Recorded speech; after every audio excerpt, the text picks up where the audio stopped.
로마서 8장 18절에서 28절까지 말씀. 생각하건대 현재의 고난은 장차 우리에게 나타날 영광과 비교할 수 없도다. 피조물이 고대하는 바는 하나님의 아들들이 나타나는 것이니 피조물이 허무한데 굴복하는 것은 자기 뜻이 아니요 오직 굴복하게 하시는 이로 말미암음이라. 그 바라는 것은 피조물도 썩어짐의 종노릇한 데서 해방되어 하나님의 자녀들의 영광의 자유에 이르는 것이니라. 피조물이 다 이제까지 함께 탄식하며 함께 고통을 겪고 있는 것을 우리가 아느니라.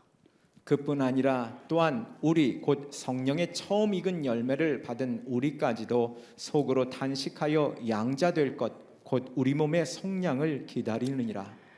우리가 소망으로 구원을 얻었음에 보이는 소망이 아니니 보는 것을 누가 바라리요.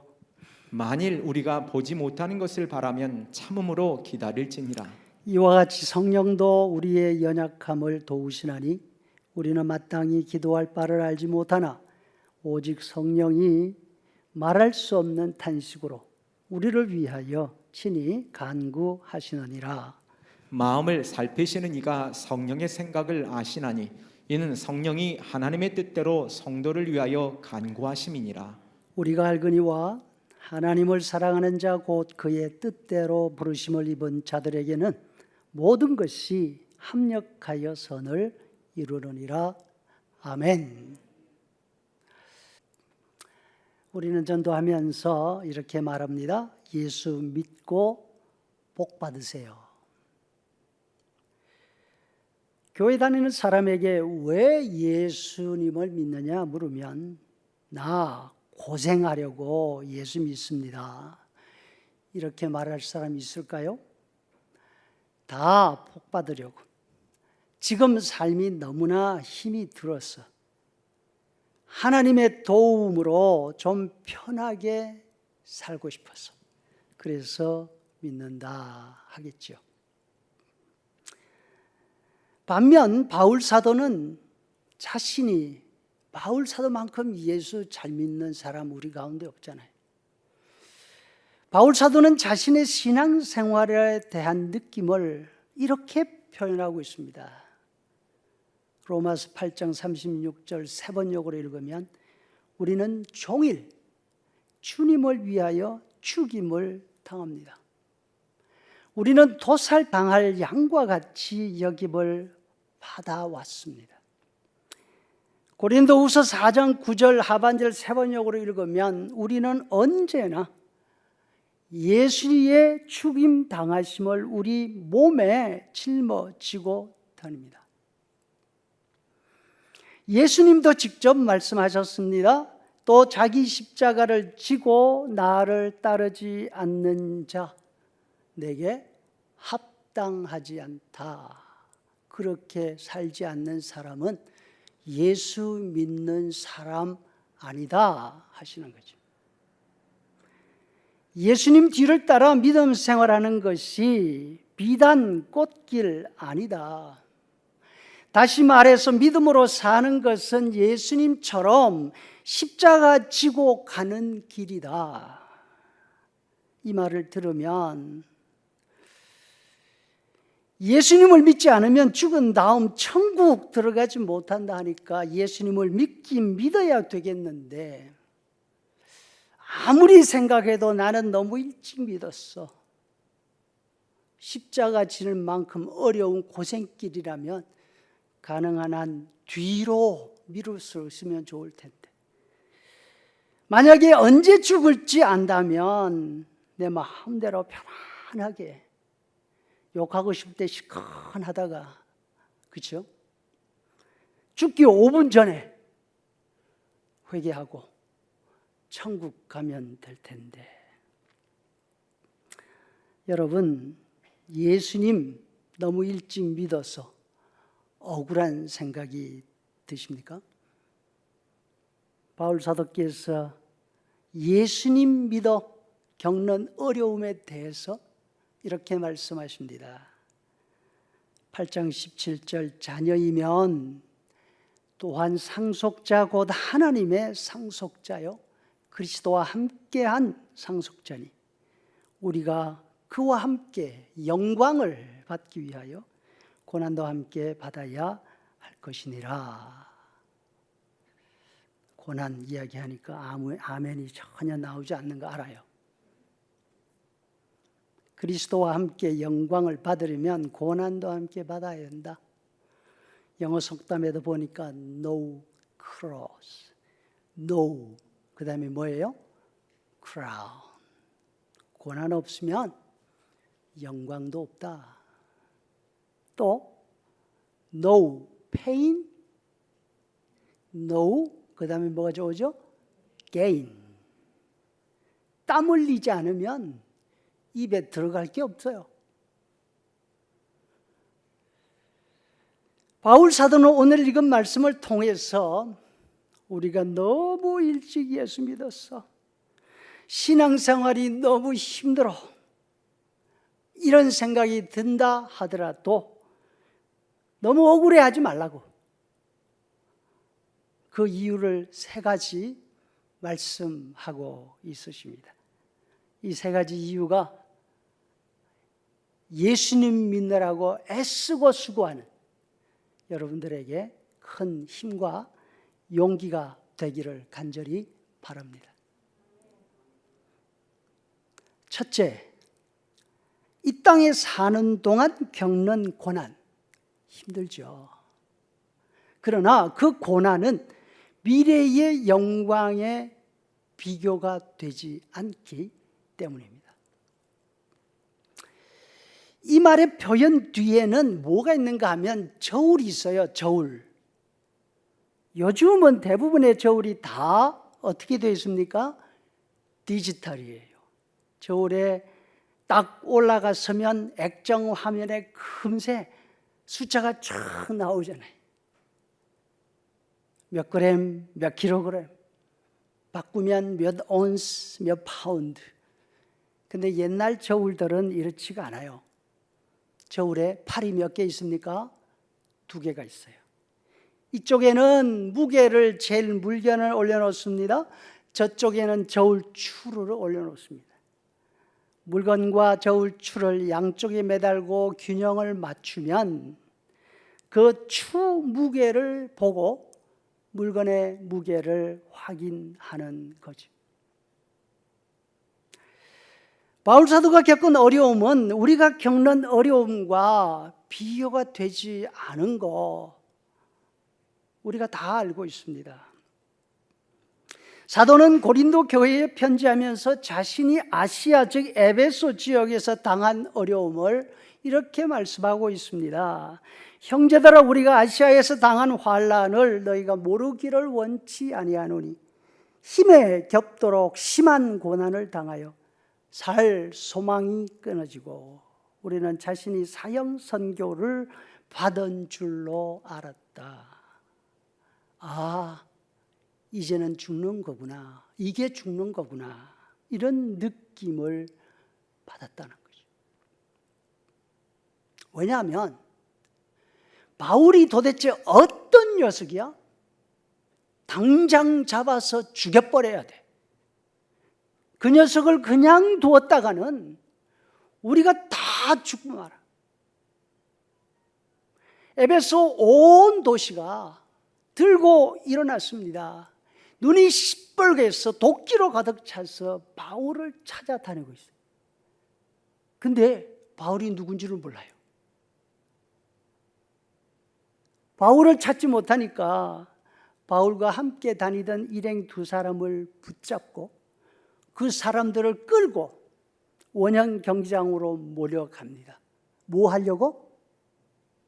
테러하려고.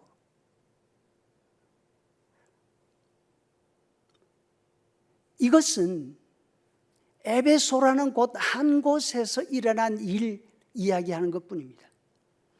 가는 곳마다 결박과 환난이 기다리고 있었습니다. 감옥에 갇히는 일, 매맞는 일 수도 없었습니다. 죽을 고비를 여러 번 넘겼다고 말씀하십니다. 만약 우리가 바울의 처지에 있었더라면 어떤 생각을 했을까요? 복 받으려고 예수님 믿었는데 착각했네요. 예수 믿는 일이 이렇게 힘든 일이라는 거 진작에 알았더라면 나 그만할래요. 이렇게 하고 싶을 거예요. 바울은 우리의 상상을 뛰어넘는 어려움을 겪었습니다. 혼자 자기가 잘 살기 위해서 신앙생활을 한 거 아니잖아요. 다른 사람에게 복음을 전하는 그 사명을 지고서 살았잖아요. 그런데 자신이 겪은 그 모든 어려움을 저울 한쪽에다 올려놓았습니다. 얼마나 무겁고 힘든 삶이에요. 당연히 저울 팔이 쑥 내려가가지고 땅을 탁 쳤을 거예요. 그죠? 다음으로 자신이 생각하는 장차 나타날 영광을 그 반대편 팔에다 올려놓았습니다. 어떤 결과가 나왔을까요? 저울팔이 꿈쩍도 하지 않고 있을까요? 조금 들리다가 그냥 다시 내려갔을까요? 아닙니다. 저울이 반대로 휙 들리더니만 장차 나타날 영광을 싣고 있는 팔이 땅에 닿지 않습니까? 바울이 겪고 있는 그 많은 어려움들은 새털보다 더 가벼웠어요. 훅 하고서 올라가더니만 공중에 다릉다릉 매달리고 있는 거죠. 할렐루야.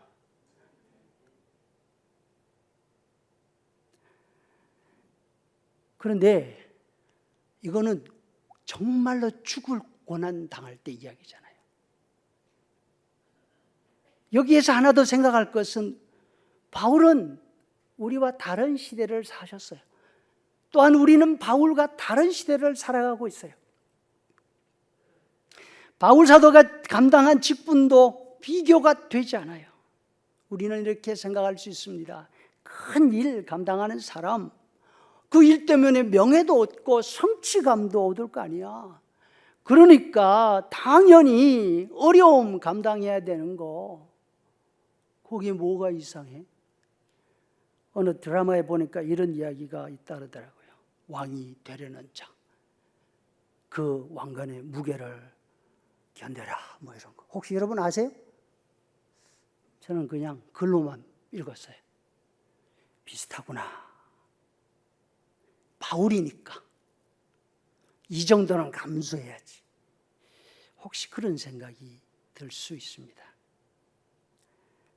우리는 바울 사도와 같이 핍박이 심한 시대를 살고 있는 것 아니에요. 오히려 예수 믿는 것 때문에 덕을 보고 있는 사람들이죠. 바울처럼 큰 사명을 감당하는 것도 아니에요. 그저 내 문제 하나 가지고 힘들어하면서 소시민으로, 이민자로 살아가고 있는 게 전부잖아요. 그러면 우리는 현재의 고난, 이것이 우리에게 어떤 의미를 가지겠습니까? 현재의 고난이란 표현 속에 들어있는 이 고난이라는 단어에는 두 가지 의미가 있습니다. 마치 뭐 같은가 하면 우리말에 눈 하면 여러분 어느 눈을 말하는 거예요? 하늘에서 내리는 눈이에요? 보는 눈이에요? 이 고난이라는 단어가 똑같은 거예요. 먼저는 우리말 번역 있는 그대로 핍박과 같이 견뎌야 하는 어려움, 고통을 말해요. 예를 들어서 고린도후서 1장 5절에 보니까 그리스도의 고난이 뭐가? 그리스도의 고난이 우리에게 넘친 것 같이 우리가 받은 위로도 그리스도로 말미암아 넘친다. 빌립보서 3장 10절에 보니까 내가 그리스도와 그의 부활의 권능과 그 고난에 어디에? 그 고난에 참여함을 알고자 하여 그의 죽으심을 본받을 각오를 하고 있다. 예수님이 당하신 것과 같은 반대, 오해, 음해, 십자가에 죽으시는 억울함, 고통, 이런 것이 바로 이 고난의 첫 번째 의미가 돼요. 그런데 문제는 이런 고난하고 우리는 무관하다는 거죠. 두 번째 뜻이 우리하고 해당이 돼요. 이 두 번째는 정욕으로 번역이 되어 있습니다. 예를 들어서 오늘 본문 바로 앞에 있는 7장 5절에 보면 우리가 육신에 있을 때에는 율법으로 말미암아 죄의 정욕이, 아까 고난하고 똑같은 단어예요. 우리 지체 중에서 역사하여 우리로 사망을 위하여 열매를 맺게 하였다. 갈라디아서 5장 24절에 보면 그리스도 예수의 사람들은 육체와 함께 그 정욕과 고난과 똑같은 단어예요. 탐심을 십자가에 못 박았느니라. 정욕, 지저분하지. 우리는 당연히 이렇게 생각해요. 근데 여기에서 정욕이라는 말은 그렇게 부정적인 말이 아니에요. 신앙적인 면에서 볼 때는 당연히 피해서 맞서 싸워야 하는 건 맞아요. 그러나 세상적으로 볼 때에는 너무나 좋은 것이에요. 왜? 내가 그토록 바라보고 있는 내 자신의 바램, 소원, 목표, 야망, 이것이 바로 이 단어예요. 다시 말해서 세상에 살면서 내가 하고 싶은 거, 내가 이루고 싶은 거, 그 모든 것이 바로 여기에 해당하는 것이죠. 이런 의미로 18절을 다시 번역한다면 이렇게 되는 거예요. 여러분 잘 들어보세요. 우리가 이 세상에서 바라는 그 모든 것을 다 이룬다 하더라도 얼마나 좋아요. 그것을 저울에 달아본다면 장차 나타날 영광과 비교가 되지 않는다고, 균형이 맞지 않는다고. 사랑하는 여러분, 이 땅에서 우리가 그토록 간절하게 원하는 것, 장차 우리가 누릴 영광과 저울에 달아보면 비교가 되죠.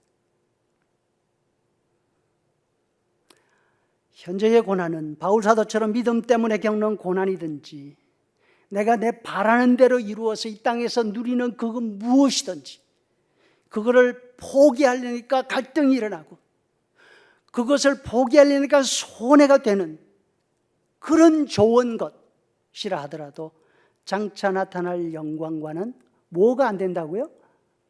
비교가 안 된다고. 이런 의미에서 믿음 때문에 좀 손해본다고, 믿음 때문에 고생 좀 한다고 뭐 하지 말아라? 오늘 제목 뭐 하지 말아라? 억울해하지 말아라. 오히려 더 잘 견디지 못하고 원망하고 찡얼거리는 우리의 모습, 더 많은 것을 내려놓지 못하고 고집부리는 나 자신의 모습, 그 모습을 보고서 탄식할 수 있어야 될 줄로 믿습니다. 23절 또한 우리 곧 성령의 처음 익은 열매를 받은 우리까지도 속으로 탄식하며 양자될 것 곧 우리 몸의 속량을 기다리려니라. 여러분 억울해하지 말고 견디시기를 축복합니다. 억울해하지 말고 예수님 때문에 손해 좀 볼 수 있기를 축복합니다. 요거는 싫었구나. 둘째, 우리가 탄식하고 고난당하는 것처럼 보이지만 이것이 혼자 애쓰고 있는 것이 아니기 때문에, 이것을 우리가 혼자 당하고 있는 것이 아니기 때문에 억울해할 필요가 없습니다. 아멘. 매도 같이 맞으면 어떻다고요? 견딜만하다 그래요. 그죠? 나만 맞는데 멀쩡히 서서 박수치고 있으면 죽을 맛이죠. 쟤는 왜 안 때려요? 쟤는 왜 안 맞아요? 그런데 내가 원망하고 있는데 니놈도 이리 와 하고 같이 패면 고소하죠. 갑자기 내가 맞은 게 하나도 안 아픈 것 같아. 22절 피조물이 다 이제까지 함께 탄식하며 함께 고통 겪고 있는 것을 우리가 아느리라. 누가? 피조물이. 사도 바울은 이 어려움을 견디고 사는 것이 예수 믿는 우리 혼자가 아니다. 그러니까 억울해하지 말아라. 온 세상 하나님의 창조 세계가 우리와 함께 고통할 뿐 아니라 탄식까지 하고 있다고. 창조 세계에 속한 만물들은 자신들의 수고가, 자신들의 그 애씀이 아무리 고생을 해도 결국은 허무한 것으로 끝나고 말기 때문에 탄식하는 거예요. 사실 우리 사람을 제외한 만물들은 진짜 억울해요. 왜? 자신들은 그렇게 썩어지며 종노릇할 이유가 없어요. 그렇게 된 이유는 다 누구 때문에? 사람들 때문에, 사람의 죄 때문에 그런 거예요. 죄는 사람이 지었어요. 하나님이 되고 싶은 과한 욕심 부리다가 죄 지은 거예요. 하나님이 먹지 말라, 먹으면 반드시 죽는다 하신 말씀을 누가 거역했습니까? 아담이 거역했어요. 선악을 알게 하는 그 과실을 따 먹었어요. 그 결과 그도, 그의 후손은 우리도 그 죄를 나누어 지고 있는 거예요. 만물은 하나님의 명령 들은 적 없어요. 거역한 적도 없어요. 괜히 저주받았어요. 누구 때문에? 죄를 범한 아담 때문에. 창세기 3장 17절에 보면 하나님이 아담에게 이렇게 말씀하세요. 내가 네게 먹지 말라 한 나무 열매를 네가 먹었으니까 누가 저주를 받아야 돼요? 아담이 저주를 받아야 돼. 그런데 하나님은 아담에게 벌을 내리지 않고 누구에게 저주를 퍼부으시는가 하면 땅에게. 땅이 너로 말미암아 저주를 받을 것이다. 땅이 아담 때문에 저주를 받았습니다. 아담은 자기 죄로 수고해서 먹고 이마에 땀이 흘러서 포도청이 목구멍이 포도처럼 살아야 되는 거예요. 그런데 땅과 만물은 아담 때문에 그 고생하고 있는 거예요. 만물이 자신들의 처지를 돌아볼 때 아담이 얼마나 원망스럽겠어요. 어이구, 저 정신 나간 녀석이 엉뚱한 짓을 해가지고. 그럼에도 불구하고 아담과 아담의 후손들을 원망하지 않습니다. 어떻게 한다고요? 함께 탄식한다. 함께 고통당한다. 그리고 그 원수 같은 사람들의 해방을 기다리고 있다. 21절 그 바라는 것은 피조물도 썩어지며 종노릇한 데서 해방되어 하나님의 자녀들의 영광의 자유에 이르는 것이다. 만물들이 고통당하도록 원인을 제공한 사람들, 우리는 억울해할 거리가 없습니다. 자기들 때문에 고통당하며 탄식하는 만물들에게 오히려 미안해야 합니다. 요즘처럼 폭염으로 메마른 산들을 보면서 산불로 다 타버린 까만 나무들을 보면서 뭐라고 말해야 돼요? 너무 미안하다. 나 때문에 너희가 고생하는구나. 그런데 반대로 만물들이 사람들의 형편을 보면서 탄식합니다. 오히려 하나님의 자녀들이 하나님의 영광에 들어갈 때에 자기들도 거기에 동참하고 싶어서 간절히 기다리고 있는 거죠. 그 모습을 보는 우리는 원망할 것이 아니고 억울해할 것이 아니라 만물을 위로하고 우리가 부족해서 미안하다고 조금만 더 기다리라고 용기를 줘야 할 것입니다. 아멘. 그런데 우리 때문에 탄식하는 분이 그것이 만물만 있는 게 아니에요. 26절 하반절에 보니까 이와 같이 성령도, 누구도? 성령도. 성령이 누구세요? 하나님이세요. 말할 수 없는 탄식으로 우리를 위해 간구하신다. 여러분, 여기에 간구라는 말에 주목해야 돼요. 간구라는 말은 무릎 꿇고 머리 숙이고 하는 기도를 의미하는 게 아니에요. 이 말은 법적 용어예요.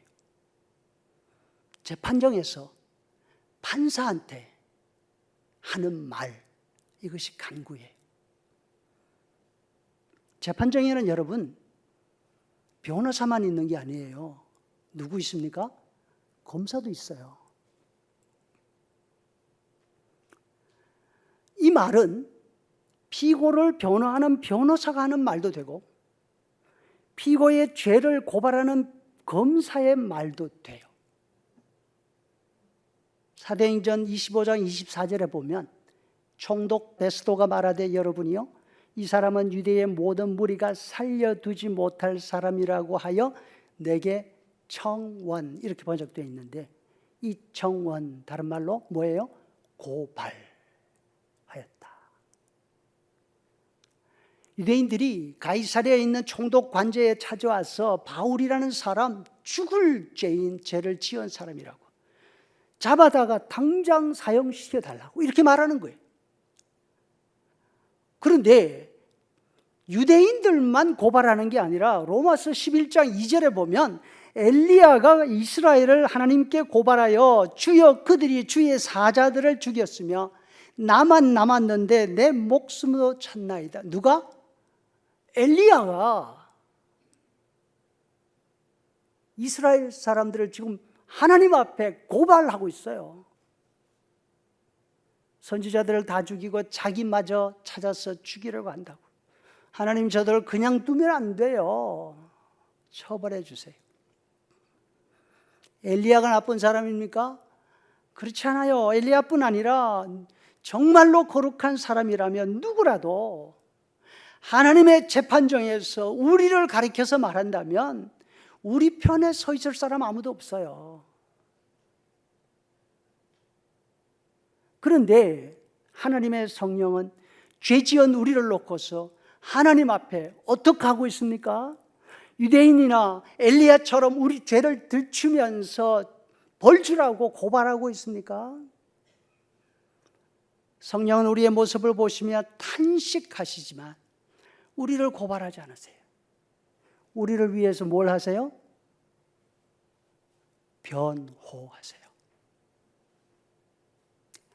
요즘 한국 뉴스를 간간히 들으면서 참 생각이 많아요. 자식을 학대하고 죽게 만든 사람들, 그 사람은 그 사람들이라 해요. 근데 그 사람들을 변호하는 변호사들, 정말로 사람들이라면 할 수 없는 그런 흉측한 범죄를 저지른 사람들을 변호하는 변호사들, 아무리 직업이 변호사지만 여러분 그 심정은 어떨까 한번 생각해 보셨어요? 죄인들을 향한 사람들의 분노가 그들을 변호하는 자신들에게 그냥 쏟아부어지고 있잖아요. 과연 그 무게 감당할 수 있을까요? 성령님의 탄식이 바로 이런 탄식이에요. 왜냐하면 하나님께서 우리의 속을 너무 잘 알고 계시니까. 27절 상반절에 보니까 하나님은 사람들의 마음을 살피시는 분. 하나님 우리의 마음을 훤히 꿰뚫어 보고 계십니다. 우리 마음 속에서 하나님이 보시고 있는 모습은 어떤 모습일까요? 꼭 집어 말할 필요 없잖아요. 예수님이 이렇게까지 말씀하세요. 사람의 마음 속에서 나오는 것은 악한 생각이니 이 모든 악한 것이 다 속에서 나와서 사람을 더럽게 하느니라. 에이, 나는 아니야. 혹시 이렇게 생각하십니까? 누구 말씀이라고요? 잊어버리셨구나. 누구 말씀이라고요? 예수님이 하셨어요. 그럼에도 불구하고 정작 죄인인 사람들은 너무나 뻔뻔해요. 하나님 앞에 기도하면서조차도 자기 생각만 해요. 자기 바라는 것만 요구해요. 그래서 우리는 마땅히 기도할 바를 알지 못한다 그래요. 오히려 내가 왜 이 고생해야 하느냐고 힘들어해요. 원망해요. 이런 모습 성령님이 늘 모르시겠어요? 그런데 하나님 앞에서 어떻게 해야 된다고요? 변호하셔야 돼요. 성령님이 우리 같은 입장에 있으신다면 어떤 생각이 드실까? 이것을 바울 사도가 표현한 단어가 한 단어예요. 뭐예요? 탄식. 탄식밖에 나오지 않아요. 오직 성령이 말할 수 없는 탄식으로 우리를 위해 친히 간구하시나요? 성도 여러분, 이런 성령의 모습을 생각할 때 우리는 절대로 억울해할 수 없습니다. 미안하고 죄송한 마음 외에는 말씀드릴 것이 없습니다. 너무나 다행스럽게도 하나님 우리 속에서 보시는 죄악의 모습을 붙드시는 것이 아니라 예수님의 피에 의지해서 변호하시는 누구의 음성? 성령님의 음성을 들으십니다. 할렐루야. 간단하게 셋째로, 그러나 우리는 탄식은 할망정 초조해하거나 염려할 이유는 없습니다. 우리는 장차 나타날 영광에 반드시 들어갈 것입니다. 실패하는 일 절대로 없습니다. 왜냐하면 하나님이 계획하셨기 때문에, 하나님이 직접 챙기고 진행하시고 계시기 때문에. 28절, 우리가 알거니와 하나님을 사랑하는 자 곧 그의 뜻대로 부르심을 입은 자들에게는 모든 것이 합력하여 선을 이루느니라. 아멘. 하나님의 계획은 이미 다 완성되어 있습니다. 장차 우리에게 나타날 영광은 이미 완성되어 있습니다. 그래서 바울 사도는 장차 이루어질 영광이 아니라 장차 나타날 영광이라. 그 내용은 29절에서 30절에 너무나 잘 설명되어 있으니까 여러분 꼭 읽어보시기를 바랍니다. 우리가 봐도 한심한 우리임에도 불구하고 하나님께서 그리스도의 영광을 준비해 놓으셨습니다. 이 사실을 기억하며 예수 믿고 사는 삶이 좀 손해보는 듯 해도 억울해하지 말고 잘 견디실 수 있기를 바랍니다. 예수 안 믿었으면 이것저것 눈치 안 보고 내 마음대로 할 수 있을 텐데 하는 생각이 아직도 있으십니까? 그렇다 하더라도, 이거 다 이룬다 하더라도 아무것도 아니야 하시는 말씀을 믿으시기를 소원합니다. 내 욕심 내려놓고 말씀을 따라서 사랑하며 섬기며 살아갈 수 있기를 주의 이름으로 축복합니다. 생각하건대 현재의 고난은 장차 우리에게 나타날 영광과 비교할 수 없도다. 아멘.